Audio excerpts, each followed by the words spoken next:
સુરત શહેરમાં હવામાન વિભાગની આગાહીને પગલે પડેલા ધોધમાર વરસાદે અનેક નીચાણવાળા વિસ્તારોને પાણીમાં ગરકા કરી નાખ્યા છે. ખાડીઓનું જળસ્તર સતત વધી રહ્યું હોય જેને કારણે તંત્ર સંપૂર્ણ એલર્ટ મોડમાં આવી ગયું હતું. ફાયર પોલીસ અને મનપાની ટીમો દ્વારા સ્થળાંતર લઈને રાહત અને બચાવ કામગીરી યુદ્ધના ધોરણે હાથ ધરવામાં આવી રહી છે. સુરતમાં મોડી રાતથી જ વહેલી સવાર સુધી પડેલા ભારે વરસાદને કારણે સુરતના અનેક નીચાણવાળા વિસ્તારોમાં પાણી ભરાઈ જવા પામ્યા હતા. સતત વરસાદને કારણે શહેરની વિવિધ ખાડીઓની જળસપાટીમાં નોંધપાત્ર વધારો થયો છે અને કેટલીક ખાડીઓ હાઈ લેવલની નજીક પણ પહોંચી જવા પામી છે. પરિસ્થિતિને ધ્યાનમાં રાખીને સુરત મહાનગરપાલિકાનું તંત્ર, જિલ્લા વહીવટી તંત્ર, ફાયર વિભાગ અને પોલીસ સતત મેદાનમાં તૈનાત છે.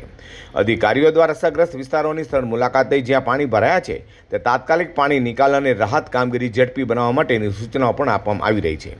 જ્યાં પાણીનું જોખમ વધુ છે તે વિસ્તારોમાં ફાયર વિભાગ અને પોલીસ દ્વારા બોટ મારફતે લોકોને સુરક્ષિત સ્થળે ખસેડવાની કામગીરી હાથ ધરવામાં આવી રહી છે. ખાસ કરીને વૃદ્ધો, મહિલાઓ અને બાળકોના સ્થળાંતરને પ્રાથમિકતા આપવામાં આવી રહી છે. તો હવામાન વિભાગની આગામી વરસાદની આગાહીને ધ્યાનમાં રાખીને સમગ્ર તંત્ર હાઈ એલર્ટ પર છે.